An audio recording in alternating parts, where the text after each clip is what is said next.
이제 야간 경련통입니다. 밤에 왜 이렇게 경련이 생기는지.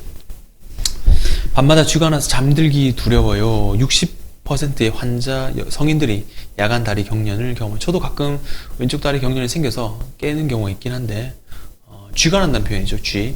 이게 다리 근육의 경련인데 보통 발과 허벅지 쪽에 오는데 종아리 뒤가 제일 많이 생기죠. 그리고 경련 자체가 괴롭지만 이게 경련이 생기면은 한동안 다리를 움켜잡고 깨었다가 다시 수면을 들려면 잘 잠이 안 오죠. 그래서 2차적으로 불면증이 생길 수 있고, 이게 뭐 혈액순환 문제 자체도 있고 마그네슘 문제가 있기도 하고, 그 다리 근육에 산소가 부족해서 생길 수도 있습니다.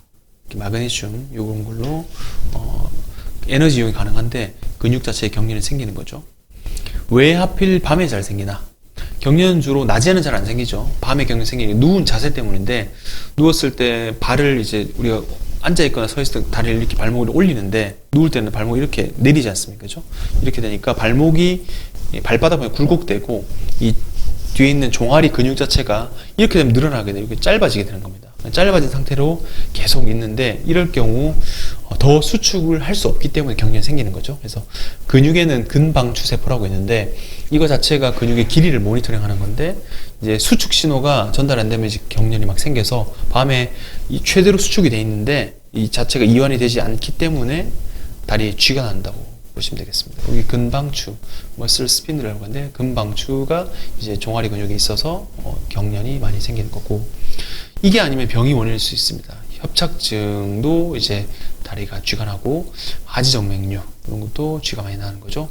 간경화, 만성신부전 이런 것들도 전해질 불균형이 있기 때문에 야간에 다리 경련이 있고요. 임신부 같은 경우는 수시로 쥐가 나죠. 미네랄 부족도 야간 다리 경련이 생길 수 있습니다. 일주일에 한 번 정도 이상 계속 경련이 있으면 진료를 보는 게 좋을 것 같은데, 병원에 와가지고 왜 경련이 생긴지 원인을 찾는 게 좋을 것 같습니다. 그래서 제가 앞서 말씀드린 여러 가지 원인들 중에 한두 가지, 중복이 될 수도 있고 하나만 있을 수 있긴 한데, 어쨌건 이런 원인 자체가 있고 대부분 수술하는 경우가 없기 때문에 치료 진단만 제대로 된다면 치료하는 거 어렵지 않고요.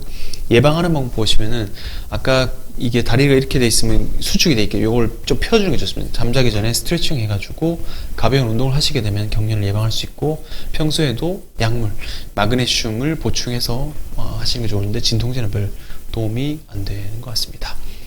이제 마그네슘 부족하면은 이런 증상을 볼 수 있는데, 피곤합니다. 눈꺼풀이나 눈 밑 지방이 떨리고 자주 짜증이 나고 예민하고 쉽게 잠들지 못한다.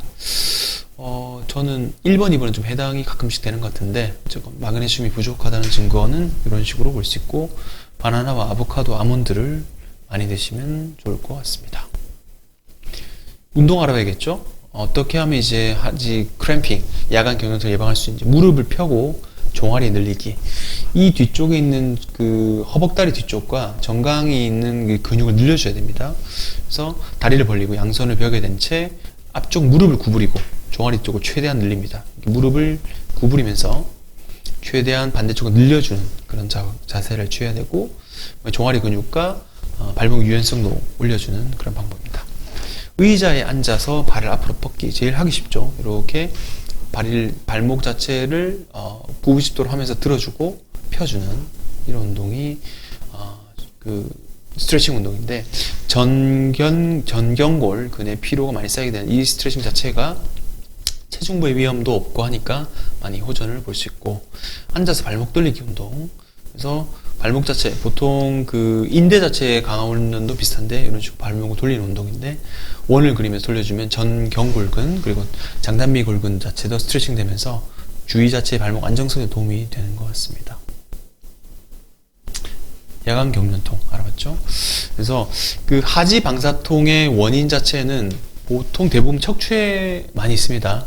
척추에만 국한되어 의심하면 다른 병을 좀 놓칠 수 있고요. 저는 보통 척추 문제, 혈관 문제, 그리고 신경계통 문제를 같이 좀 판단해서 의심해 보는데, 왜 특히나 MR 찍었는데 완전 심하게 막혀 있어요. 근데 막혀 있으면 대부분 척추를 생각해 볼 수 있으나 만졌을 때 혈관 자체가 잘 안 뛴다. 그러면 이제 혈관계통 문제도 같이 동반될 수 있거든요. 같이 치료하는 게 도움이 되시니까 이렇게 원인 자체를 좀 제대로 찾는 것이 필요할 것 같습니다. 특히 혈관 문제 같은 경우 시술이 필요한 경우도 아까처럼 있을 수 있고요. 수술로 제거하는 경우 있으니 간별히 이용하고, 하지불안증 같은 경우 수술 없이 약물 치료와 일반적인 생활 습관 개선으로 좋아질 수 있으니까 주치의와 상의해서 치료하는 게 좋을 것 같습니다.